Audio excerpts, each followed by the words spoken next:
भिजा दिया। अरे एक तो एक और तो भिजाओ ना, जो मोदी की बहन बनकर दिल्ली में बैठी।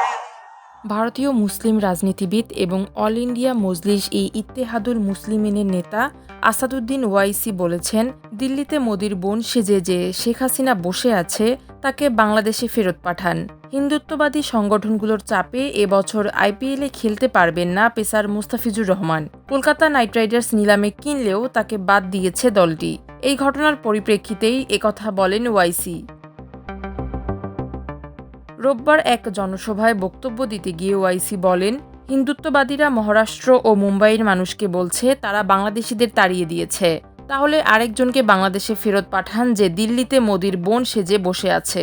এ সময় সমাবেশে উপস্থিত জনতা হর্ষধ্বনিতে তার বক্তব্যের প্রতি সমর্থন জানায়।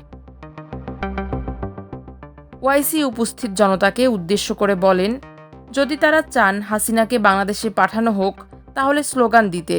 তার আহ্বানে জনতা নারায়ে তাকবীর ও আল্লাহু আকবার স্লোগান দেয়।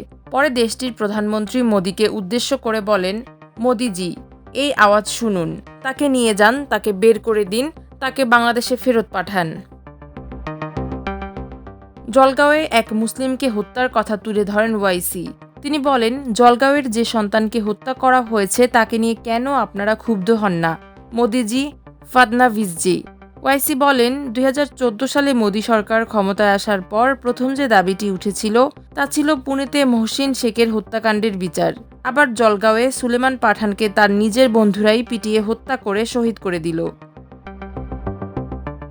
এর আগে ওয়াইসি বাংলাদেশের ছাত্র জনতার অভ্যুত্থানে ক্ষমতাচ্যুত সাবেক প্রধানমন্ত্রী শেখ হাসিনাকে ভারতে আশ্রয় দেওয়ার সমালোচনা করেছিলেন।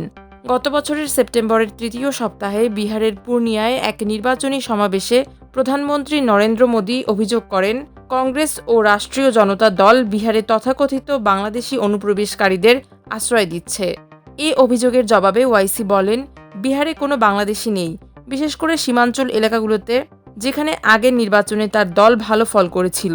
তিনি বলেন, মোদিজি বলছেন বিহারে বাংলাদেশি আছে, কিন্তু বিহারে কোনো বাংলাদেশি নেই। তবে আপনার দিল্লিতে বাংলাদেশ থেকে আসা এক বোন বসে আছেন, তাকে সীমাঞ্চলে আনুন, আমরাই তাকে বাংলাদেশে পৌঁছে দেব। মাল্টিমিডিয়া ডেস্ক, আমার দেশ।